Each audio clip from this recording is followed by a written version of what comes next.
grammar topic, and that is articles.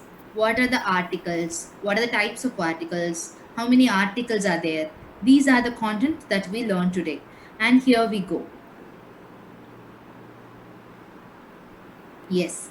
Just we started with what is a grammar or what is grammar. And most of you said very interesting answers, and the exact meaning of grammar is a set of rules to be followed in English language. Okay, while speaking or while writing, we use a set of rules. Without these rules, a particular sentence will not give meaning. So, what are articles? Articles are used before a noun, correct? And there are two types of articles. One is indefinite and another is definite. Under indefinite, we have a and an. Where do we use this during, if we are talking about one singular thing, a pen?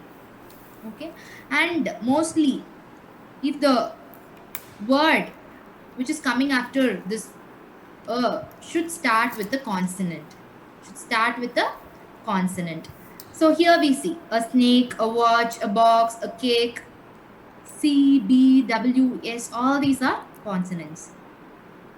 When we talk about an object whose word starts with the vowel A, E, I, O, U, or the sound of the vowel, so we will be adding an before that. An apple, an elephant, an ice cream, an owl, an umbrella. And before R, H is silent, so the sound of O, R is coming. So that's why we add an, right? So coming to the definite article, if we are telling something about a particular thing, this pen or the pen which I have, which you don't have, or the earphone which I have. Okay, so I'm talking about some particular things, specific things, that for that we use the word the. This is also used for singular. This can be also used for plural. Okay, the people of India, the boy.